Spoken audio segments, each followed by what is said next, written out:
SIR এর খবরে আসে। এসআইআর বিচারে বিচারকরা লজিক্যাল যাচাইয়ে জেলা বিচারকরা সুপ্রিম নির্দেশে বিচারকদের জুডিশিয়াল অফিসার নিয়োগ। হাইকোর্টের প্রধান বিচারপতি কমিশন বৈঠকের সিদ্ধান্ত, আগামীকাল থেকে এসআইআর এর কাজ শুরু বিচারকদের।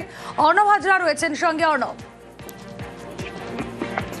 এখনো পর্যন্ত প্রধান বিচারপতি কলকাতা হাইকোর্টের সুজয় পাল তার যা ভাবনা তাতে সোমবার থেকেই জুডিশিয়াল অফিসারদের দিয়ে এসআইআর এর লজিক্যাল যে ডিসক্রিপেন্সির বিষয়টি শুনানি করে খতিয়ে দেখার কাজ তিনি শুরু করতে চান এবং তার জন্য আজকে রেইকি করার গতকালই পরামর্শ দেওয়া হয়েছিল এবং সেই রেইকিতে কি রেজাল্ট উঠে এলো, কারণ একেবারে পেশাদার কাজ এসডিও বা বিএলও লেভেলে এই ধরনের যে কাজগুলি করা হয় একেবারে প্রশাসনিক কাজ, যেহেতু বিচারকরা তারা একটা অন্য অ্যাটর্নিটি তারা এটা কতটা অ্যাডাপ্ট করে নিলেন এই রেইকি অভিযানে সেই বিষয়টা পুরোটা নিজে জানতে চান প্রধান বিচারপতি সুজয় পাল।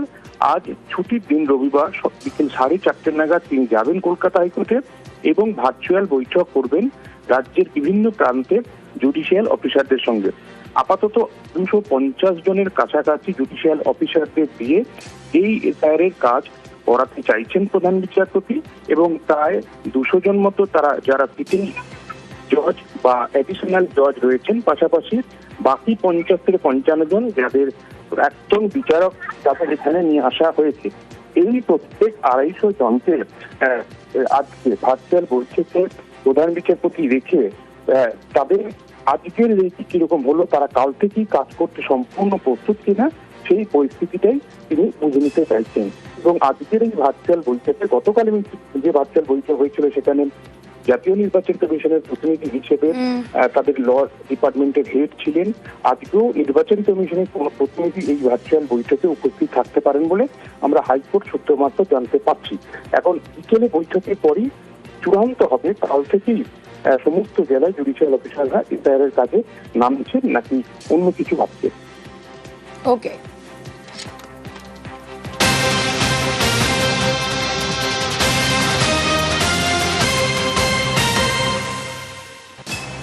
এসআইআর এর বিচারে বিচার বিভাগ অফিসারদের জন্য জুডিশিয়াল অফিসারদের জন্য পোর্টাল তৈরি।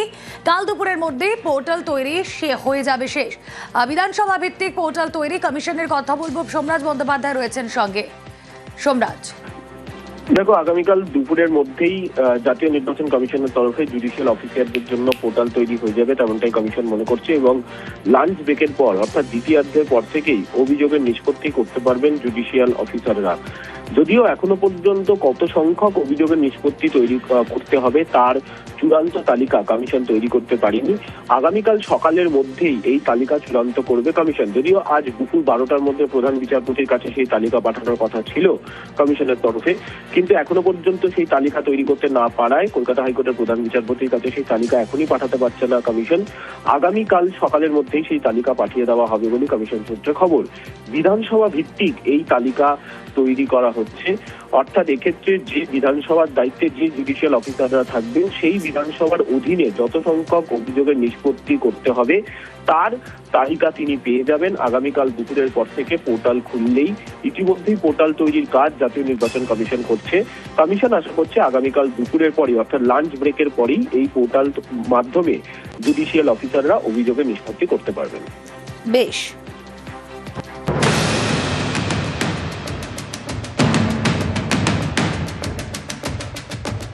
শুক্রবার সুপ্রিম নির্দেশ, শনিবার হাইকোর্টে বৈঠক, সেখানেই সিদ্ধান্ত নেওয়া হয়েছে এসআইআর এর কাজ করবেন জেলা বিচারক, অতিরিক্ত জেলা বিচারক পদমর্যাদার আধিকারিকরা, তার নিচের অফিসাররা নন। রাজ্যে প্রায় 200 জন জুডিশিয়াল অফিসার রয়েছেন। সেই সব জেলা বিচারক, অতিরিক্ত জেলা বিচারকদের কাজে নামানোর সিদ্ধান্ত নেওয়া হয়েছে। তারা রবিবার থেকে যুক্তিগ্রাহ্য তথ্য বিভ্রাটে রেইকি করবেন। সেই রেইকির ফলাফল সন্ধ্যায় বিবেচনা করবেন প্রধান বিচারপতি। জেলা বিচারকদের মাথা ব্যথা মুর্শিদাবাদ।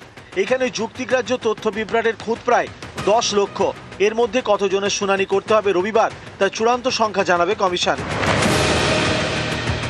এসআইআর এর কাজের সময় জেলা বিচারকদের নিরাপত্তার দিকটি দেখবেন ডিজি। শুক্রবার দেশের শীর্ষ আদালত নির্দেশ দেয়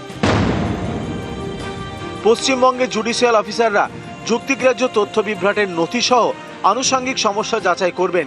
জুডিশিয়াল অফিসারদের সিদ্ধান্তই হবে চূড়ান্ত। সেই মতো শনিবার দুপুর 2:30 নাগাদ কলকাতা হাইকোর্টে বৈঠক শুরু হয়।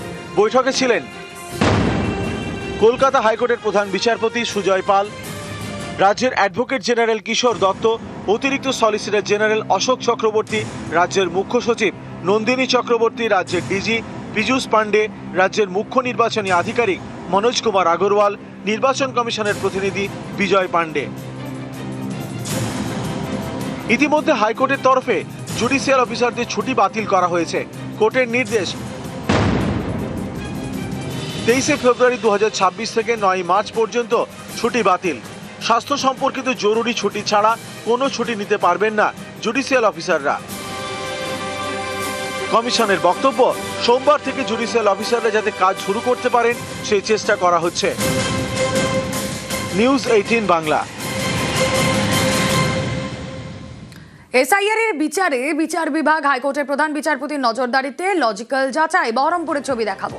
এসআইআর বৈঠকে জেলার 11 বিচারক, সার্কিট হাউসে বৈঠকে ডিএম, এডিএম, 2 পুলিশ সুপার। কথা বলবো, প্রণব রয়েছেন সঙ্গে। প্রণব, দেখো, বহরমপুরের সার্কিট হাউসে আজকে রবিবার, তাও কিন্তু জেলার 11 বিচারক এবং জেলা শাসক এবং 2 পুলিশ সুপার সহ প্রশাসনিক আধিকারিকরা দীর্ঘক্ষণ বৈঠক করেন। প্রায় ঘন্টা 2 ধরে এই বৈঠক চলে। মুর্শিদাবাদ জেলা যেহেতু সীমান্তবর্তী এলাকায় এবং এসআইআর প্রায় 18.5 লক্ষ মানুষকে কিন্তু হিয়ারিং এ ডাকা হয়েছিল এবং সেই কাজ কিন্তু এখন সম্পূর্ণ হয়নি। সেই অবস্থাতে কিন্তু বিচারকরা এবার এই সমস্ত কাজের তদারকি করবেন, দেখভাল করবেন, তাই নিয়ে কিন্তু গুরুত্বপূর্ণ বৈঠক হয়েছে এবং আগামীকাল তারা এসআইআর বিভিন্ন ক্যাম্পে পরিদর্শন যাবেন বলে কিন্তু জানা গিয়েছে। এবং বহরমপুরের যেরকম ডিস্ট্রিক্ট জাজের নেতৃত্বে জঙ্গিপুর এবং লালবাগ এবং কালী, এই 3 জায়গাকার কোর্টের বিচারকরাও কিন্তু তারাও উপস্থিত ছিলেন এবং সঙ্গে 2 মুর্শিদাবাদ এবং জঙ্গিপুর জেলার পুলিশ সুপার এবং প্রশাসনিক আধিকারিকরা, জেলা শাসকরা উপস্থিত ছিলেন এবং প্রায় ঘন্টা 2 কিন্তু এই বৈঠক হয়। বেশ।